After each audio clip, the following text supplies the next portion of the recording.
Today I'm going to show you guys some of the most common keyboard shortcuts that I use and that save me the most time when I'm working. So most of the keyboard shortcuts that I'm going to show you guys today work across programs, but they work slightly differently across programs. And there are a ton of keyboard shortcuts out there. And I'm only going to show you a couple of these most useful ones that I find. But if there's a program that you use a lot, it can be useful for you to search the internet for the keyboard shortcuts for that particular program. So before we get started by talking about keyboard shortcuts, let's talk a little bit about keyboards. Keyboards used to pretty much look like this keyboard on top here. They had a number pad, they had F row of keys, they had this arrow keys, and then they had, and some of them had also all of these like mute buttons and screen brightness controls and things like that. But more recently, they've tried to compact the keyboards to look a little bit more like this. And sometimes they even have more on them than what we're seeing here. But basically, so what they did is they just condensed it all so that multiple buttons will do the same thing.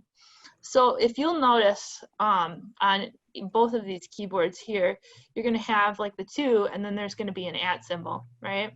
And we all know that if you hit Shift and then hit 2, you're going to get that @ symbol. You're not going to get like an uppercase 2, which is what happens with these other keys. And for those of you who may not know, the same is true of these keys down here. On some laptop keyboards, in order to get the keys to work properly, you have to hit this FN key, or on other laptops it's sometimes called a different key, but if you hit that FN key on my laptop keyboard, because this is what this is a picture of, you'll be able to hit F5, for example, but I have to hit the FN key before I hit to get F5. And on other laptops, it's the opposite. I have to hit FN in order to get the brightness to work. Does that make sense? Okay.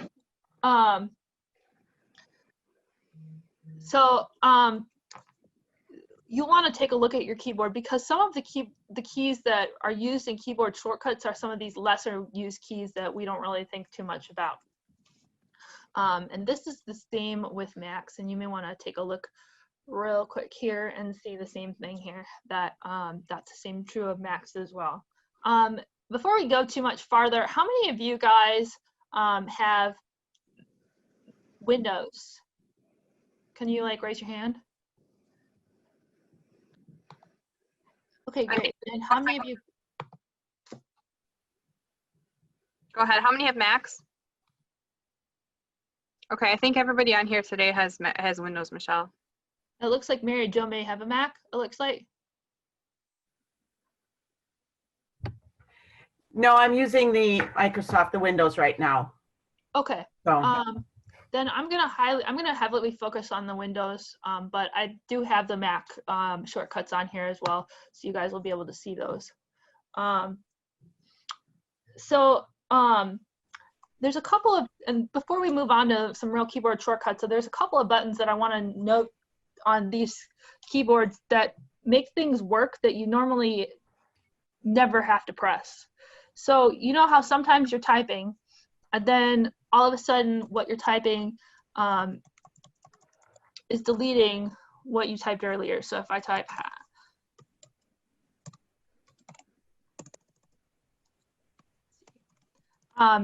then you may need to hit the insert button. And if you hit the insert button, then you will be able to continue typing. Another one is if you've got a number pad, like is on this particular keyboard right here, and you're typing on it and it's not working, you may need to hit this num-lock button. Another one is print screen. If you hit print screen button on your computer, you will be taking a screenshot of the screen on your computer currently.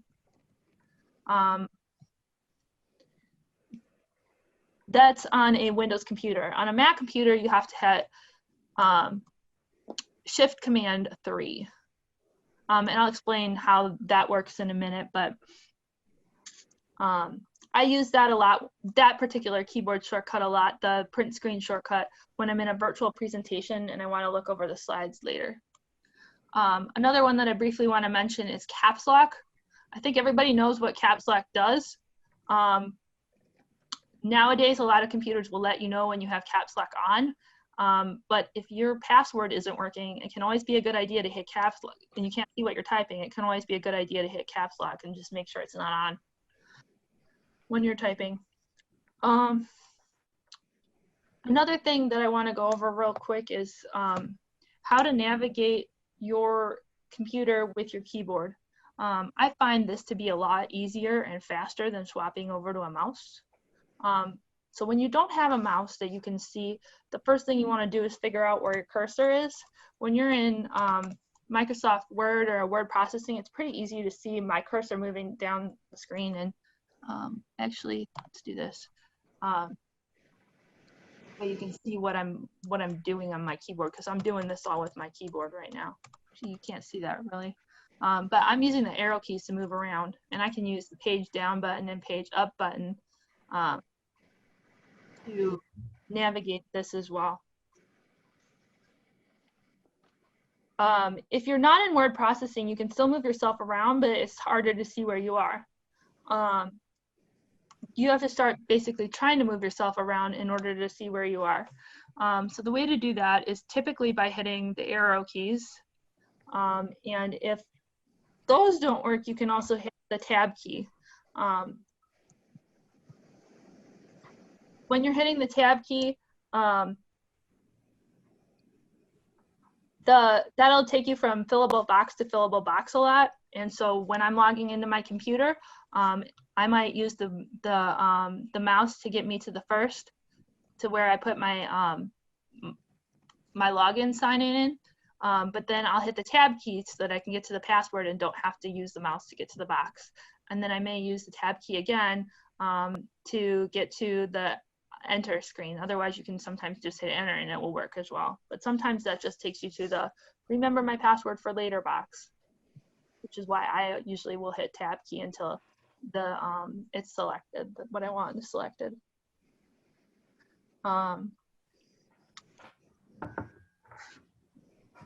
So the reason I'm going through this is because sometimes what happens is people's mouses stop working and they're like, I don't know what to do. And I want to make sure that you guys know what to do. So one button that's really pretty key on a Windows computer is you can hit the start button. Yeah, there you go. You can see what it looks like on the on-screen keyboard there. And when you hit the start button, that brings up your start menu. And then you can use the arrow keys to navigate around your start menu down to the restart. I'm not going to hit it, but if you did, if your mouse was dead, you would check the connections for your computer, and if it still didn't work, then you'd hit the restart button. Okay, so now that we've roughly talked about how to navigate without a mouse, let's talk about. I want to talk to you guys about some productivity-saving keyboard shortcuts that I use. So when we have a keyboard shortcut, let's see here.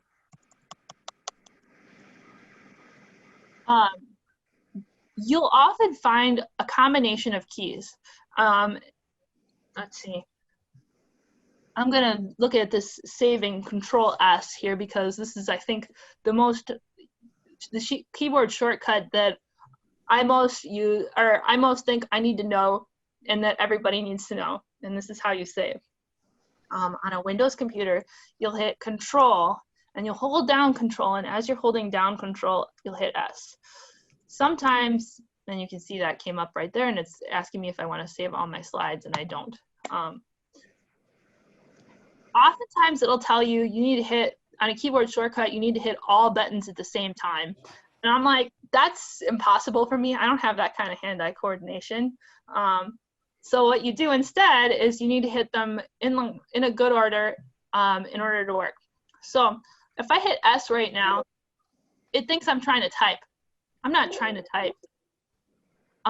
So I have to hit the control button first, because a control really doesn't do anything unless it's combined with all of these other ones.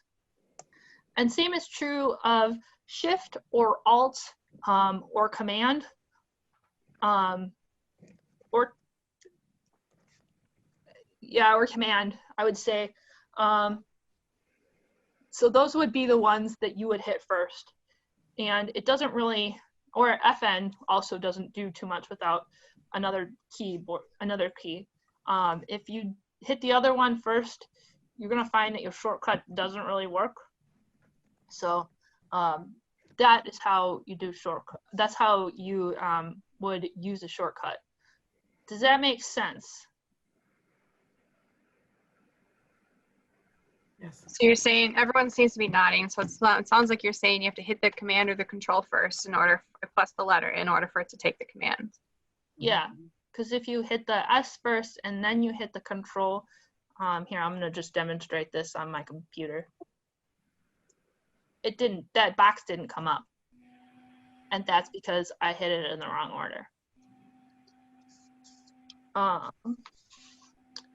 So the next one that I want to show you guys that I use a lot is the print command. Well, actually, let me talk a little bit more about saving first. When you're in a word processing document and you hit save, you'll save the document you're working on. If this is the first time you're saving it, it'll save it as, but usually it'll just save it. If you want to save it as, you'll need to just manually go to the file save as. There's also a keyboard shortcut for save as, but I don't know it offhand. There is, if you're in a internet browser, you hit save. Using this keyboard shortcut, you will save a copy of the website that you are on to your computer. So save works on pretty much every, on a lot of different programs. The next one I'm going to talk about is printing.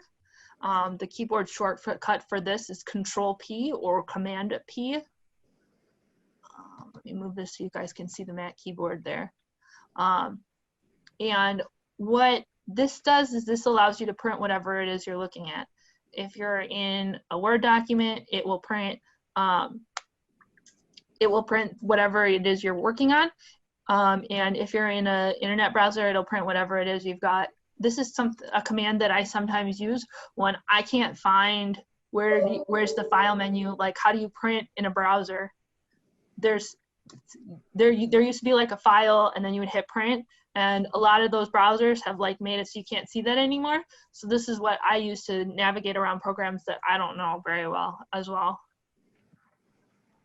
The next one that's here is copying. I use this for text, and I also use it for files. The command or the keyboard shortcut is Control C or Command C. And I'm going to show you what more or less this looks like.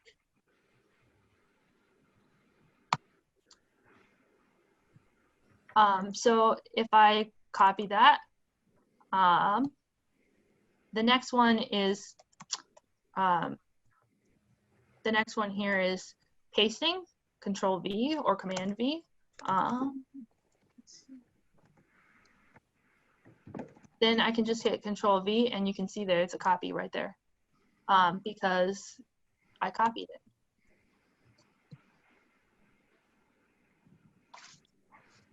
So the next one that I use, another one that I use a lot is switching between programs. And this one is Alt-Tab. This is the one that this is the command that you guys have been seeing me do a lot throughout this presentation, because if I hit Alt-Tab, it'll switch to the program I was just on, which in this case is the on-screen keyboard. But if I keep holding on down Alt and then keep hitting Tab, I can swap over to, for example, the Documents tab I was just on. On Macs, this is Command Tab.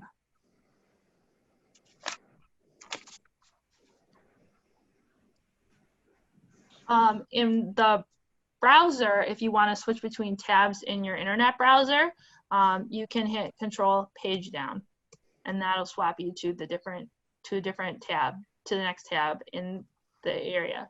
On Macs, this is Control Tab.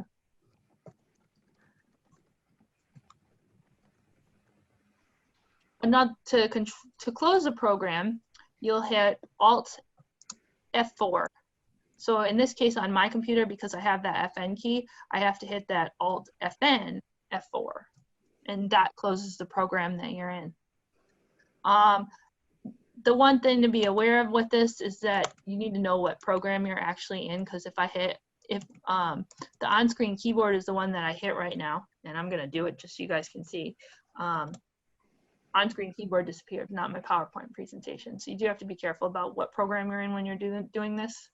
On Macs, this is Option Command Escape, and that closes out the program. And then the final one that I want to show you guys today is to refresh a browser tab. You know, like you're in a web page and it's not loading, or you think that it's been updated and you just want to see what the new update is. I hit F5, in my case FN F5, and that will refresh the tab that I'm on. In a Mac, this computer keyboard shortcut is Command R. I hope that helped you guys out a little bit with some keyboard shortcuts. What kind of questions do you guys have?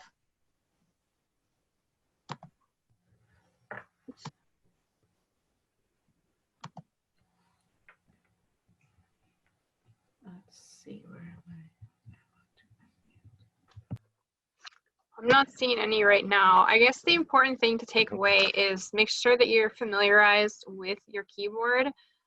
Michelle gave us lots of great general ideas and ways to help, but everybody's keyboard is slightly different. So kind of keep that in mind as she was explaining some of this, and you may have to add your FN in there in order to make some other things happen. So kind of keep that in mind. Bill, did you have a question? Well, just then a comment that the keyboard on my tablet is different than the keyboard I use for the mainframe. But you know, it's some of the names of the buttons are switched around a little bit. But this was very informative because I'm a keyboard novice, and this is thank you for helping.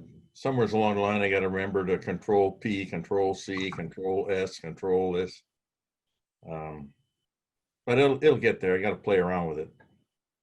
Yeah, I have to say one thing is that if any of you have different, most of you this won't be an issue for, but if any of you have different languages on your computer, you can have different keyboard layouts, even though your keyboard looks the same all the time. If I'm accidentally in French keyboard, if I'm trying to type A, sometimes I'll end up typing Q. So yeah, that's another thing to be wary of. Are there any keyboard shortcuts that you guys wish I would have gone over that maybe I can let you guys know what they are now?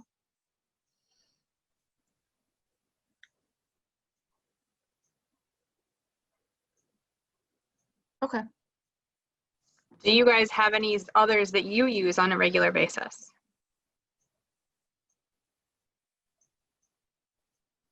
Control F, did you mention that already? And I apologize if you Nope, did. we did not But mention I use Control F. Control F all the time for finding things on spreadsheets and websites and things like that to save time. That's a good addition, Angela. I would agree with that one. I have been using Control F quite a bit myself. Control plus or Control minus to zoom in and out. Another good one. I use save a lot, so I usually go into file and then I save it. So this is good to know that I can use the Control S to save, right? Yep. Very good.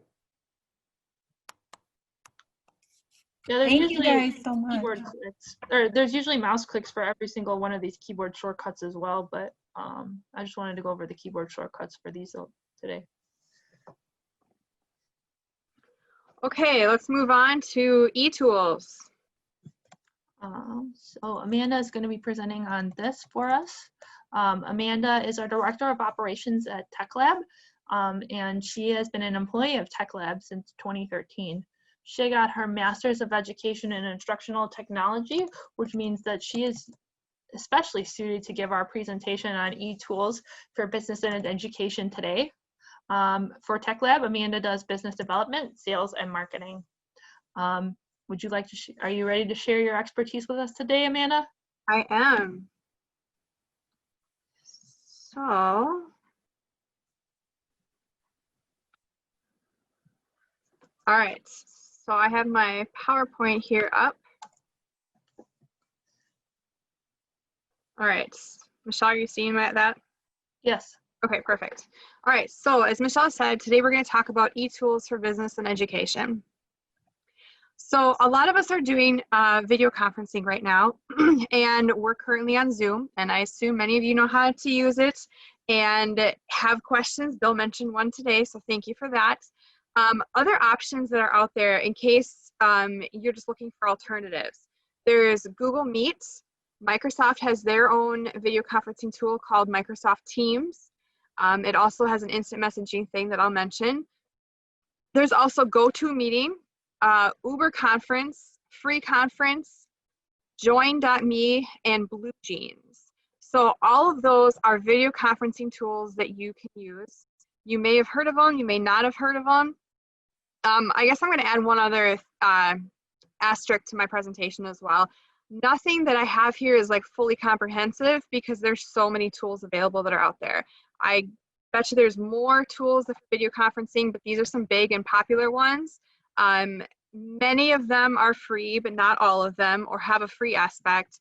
I just kind of wanted you to be aware of it in case you're looking for some alternatives for a video conferencing tool that's maybe not Zoom or Google Meet if you're familiar with that. So just mentioning that. Okay. So then as we are working remotely, both either in school or businesses, a lot of time we want to have an instant messaging service because we're used to being able to go into somebody's office and say, hey, I have a question, or just, instantly start talking about stuff. So that's where an instant messaging system comes in. And a really popular one that a lot of people like is Slack. And Slack has a lot of integrations with other programs as well, and so it works great for that. It is what our office uses to message each other back and forth. But then Microsoft Teams, as I mentioned, can be for video conferencing. It also has a messaging system built into it as well. So you can message people back and forth that way in Microsoft Teams. A few other ones that are out there are Fleep, HipChat, or Troop Messenger. So all of those are instant messaging applications that are available as you want to talk to your team. My husband's a professor of college, and he set up Slack so that his students can work in teams and collaborate even with the 6-foot rule in place of staying apart. So there's other applications out there as well. If you're willing to kind of think outside the box, I helped him work through some of the pieces of it. And now he's able to have Slack channels set up for his groups, for his college students, so that so they can collaborate in their teams and groups as well. So lots of different ways to do it. Trello is another big software that a lot of people use for different reasons. You can use it for your business to track projects. You can use it for your personal life to keep track of a cleaning list, or maybe you're planning a trip and all the different pieces that go in there. You can keep track of chores. An organizational lady who I follow, her entire life is in Trello. She keeps, she's a professional organizer and cleaner kind of person and helps people get things done. And so she tracks projects, she tracks her kids' schedules, she tracks calendars, her lists, her grocery list, everything for her life is in Trello.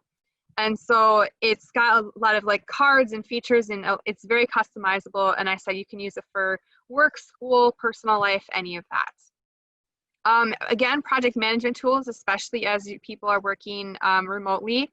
Some that are available, and again, this list is far from comprehensive. Asana is one.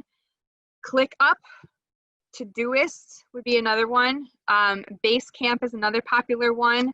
And then you need to basically find the project management tool that's going to be best fit for you and what your needs are too. So just kind of keep that in mind.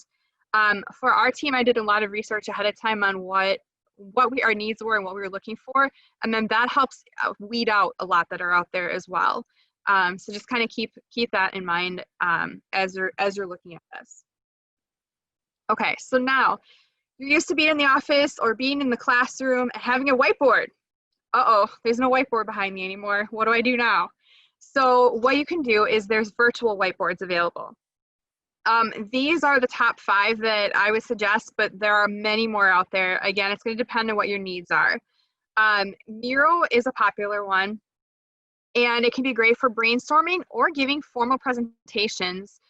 It does allow access for different viewers. So if you're giving a presentation to an outside client and you don't want them to see everything, but you do want them to see the part that's pertaining to them, you can set that up so that they can come in and see their aspect or their pitch that you're offering to them. Miro has a lot of plugins available. It integrates in with a lot of things.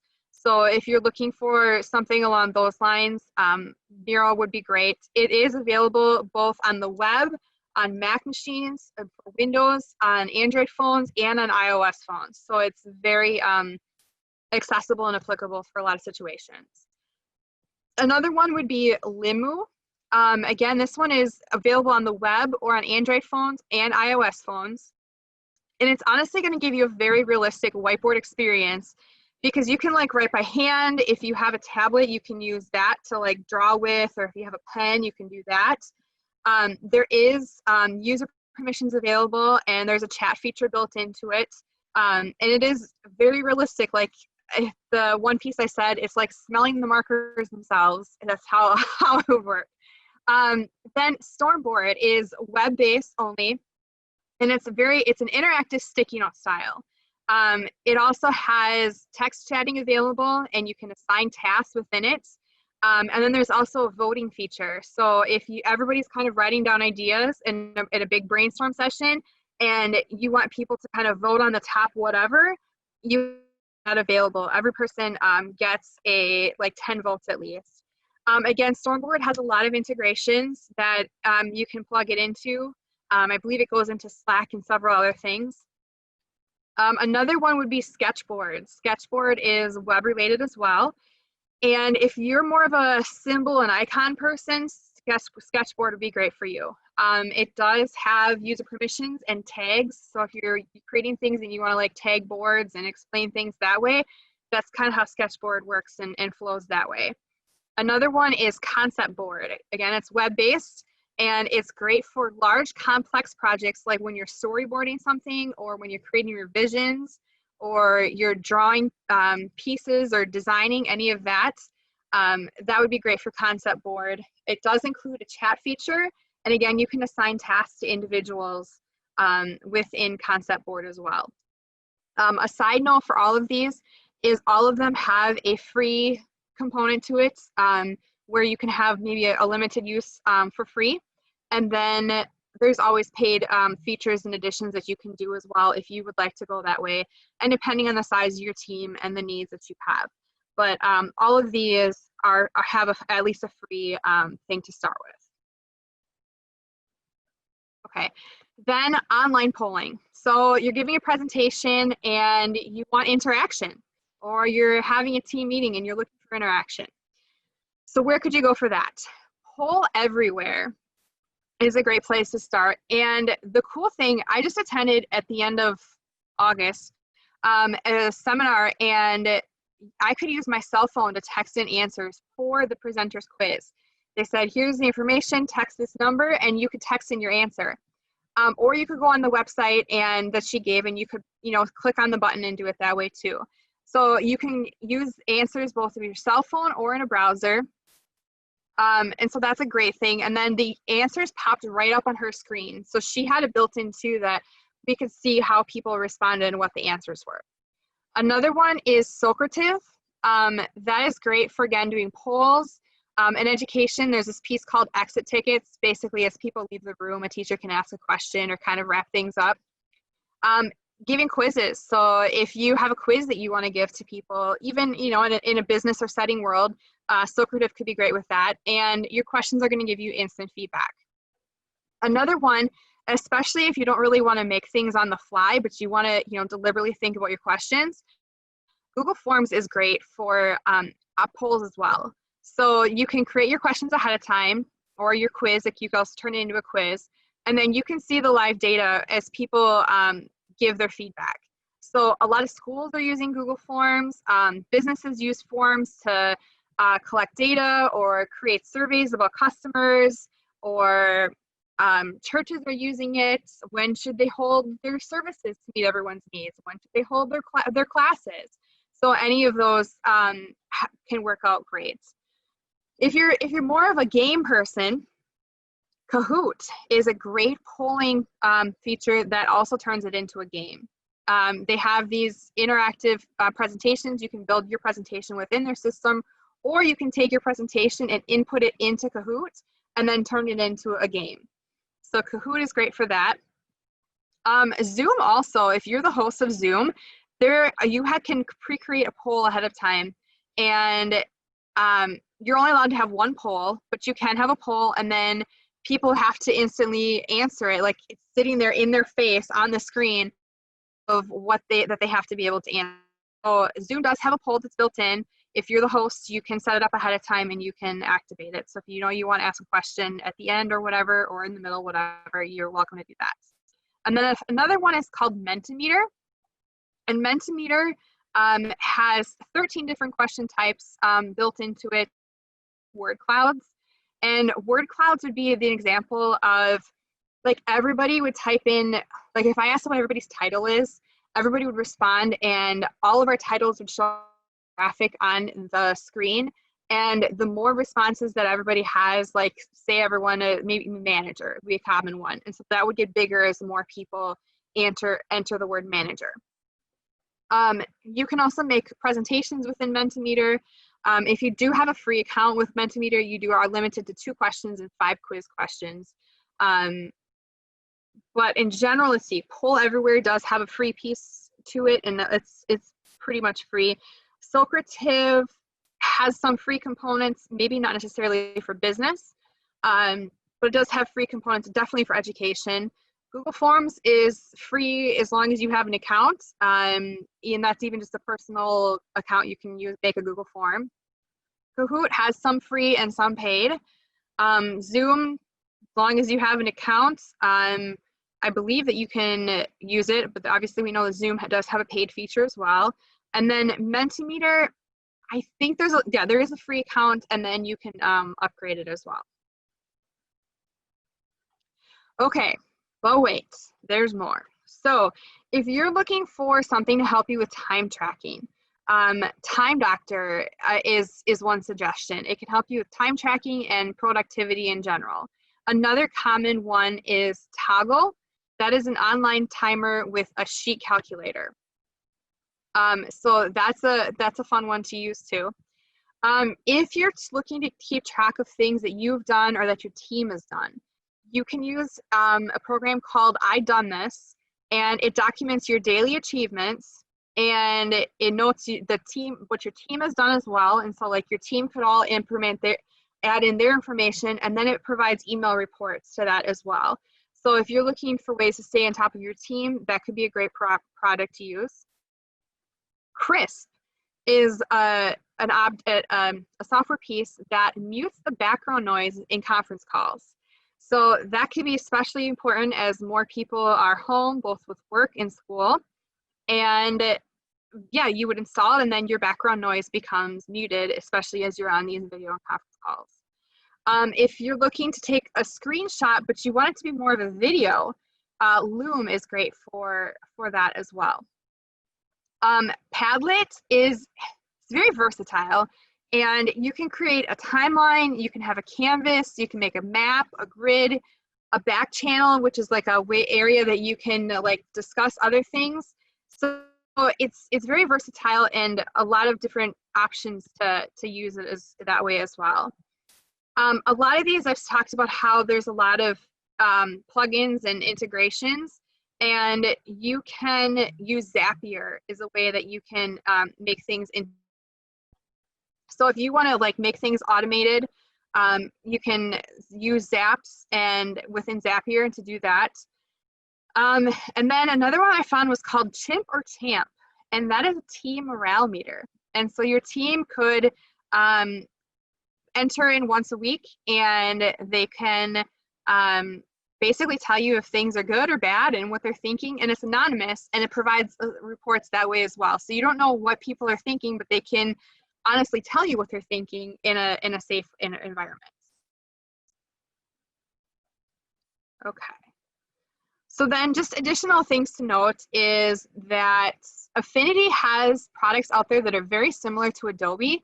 So if you use things like Adobe, but you're kind of surprised by the sticker shock of it, there's this program called Affinity, and they have 3 applications. One's Designer, another's Photo, and another's Publisher. They're straight up, you buy the product one time and you have it, just kind of like the way it used to be with Adobe. And so note that that's available out there. If you need to make flashcards for yourself or for students, Quizlet can be great for that. You can make your own cards, or you can use decks that other people have created. Evernote is a note tracking system, and you can track anything from recipes to videos to pictures to books to business cards to like taking notes on meetings. Any of that Evernote can track for you. Symbaloo is a great way to organize visual or bookmarks as a visual resource. So it comes up as a grid, and then each grid you can add in your own like favorites basically. And there's a preset thing, but you can sign and create your own and make your own way to do it. Sutori can be great to use timelines, again, for business or for home, or maybe you've got other projects within that. And then if you ever make any posters and you want to make an interactive or online one, Glogster is great for interactive multimedia posters. And they even have some 3D features with that as well. Okay, so if any of you ever have an idea and you're looking for the right tool, you can't seem to find it, we might be able to help you find it. We have had clients come to us who say, well, we had one recently, he wanted to find a tool that captured keystrokes in addition to other things. And so we were researching and helping him with, okay, this is a tool based on what we found. So to close, I would like to ask you guys what kind of tools you guys are using currently. And then I want you to think about, if there's one tool that you learned about today, which one would you start using? So what tools are you currently using? Angela, go ahead.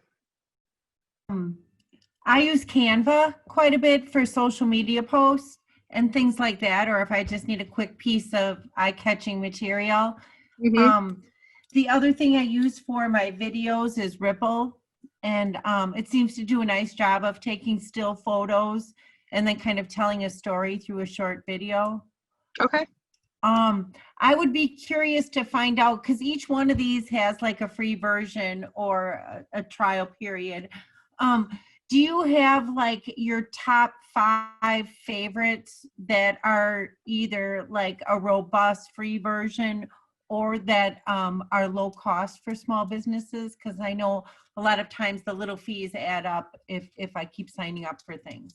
Right, no, that makes sense. I would answer a question back with you. What do you want to achieve with them? Like, are you looking for one in each category, or what? I don't know. I'll have to do some research. Like the project management, I was interested in. Okay. And I just did a quick search on I Done This, to kind of share with my boss so we're on the same page. But I was just wondering, because each one comes with a fee. Yeah, no, and you're right. And a lot of them you can still kind of stay within the free range, but you just kind of have to be careful. Like, and you're saying there is limitations. We use Slack, but we still have the free version of it, and we're working fine with that. And we've been using it for probably a year, maybe even 2 actually. So as long as you kind of just watch what the limitations are, you may be able to get around the free things, but it depends on what you're going to use it for and how important it is to you, would be my other statements on that. If it's really going to help your productivity, then it could be worth the cost, but I definitely agree that the little bits can add up. Does anybody else have any tools that they use?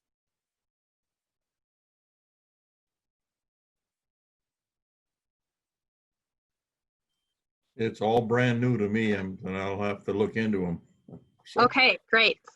I've used Quizlet in my course that I'm taking at the university, and also VoiceThread. And I've asked about VoiceThread because I had a lot of problems with it, and nobody seems to know anything about VoiceThread. Do you know anything about VoiceThread? I do not. I remember you asking those questions though. I can look into that one. Thanks. And we use Asana. Asana, okay. Yeah. So that's real good for keeping track of appointments. Is that how you use it then, is track appointments? Right. And Okay. the to-do list.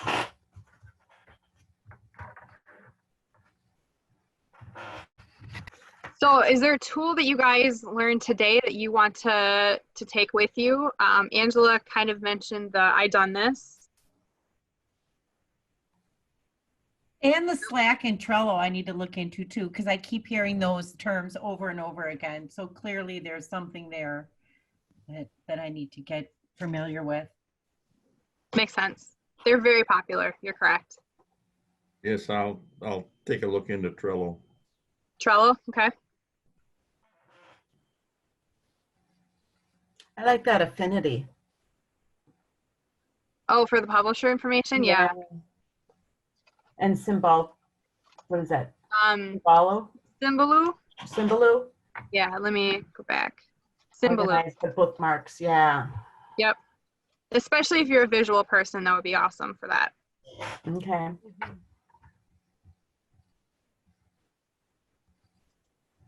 Amanda, guys, we have hit 2:45.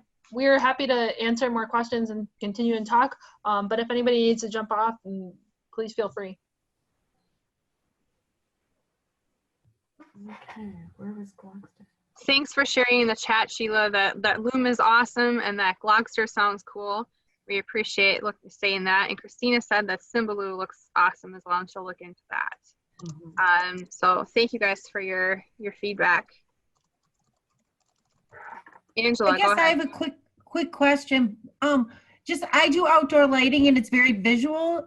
Is there something that you would recommend that, we could log on together that makes it really easy for me to share photos? What if you tried even a virtual whiteboard? Or if you because you're talking like a set of photos too. Mm-hmm. You could preset them in a virtual whiteboard and then you could share that with people. Oh, I like that idea. So I could almost have one for path lighting and down lighting and up lighting. Yeah. And then you could have people give access to that and then you could share them that way. Can you send me that slide that has the virtual whiteboard information? Sure. Thank you. Sure. Thank you guys very much for your time too. Yeah. You are welcome. I'm glad you guys learned something today. Oh yeah. Thank you all for coming, for sure. Thank you. Thank you. Goodbye. All right. Thanks for coming. Have a great day. Thanks.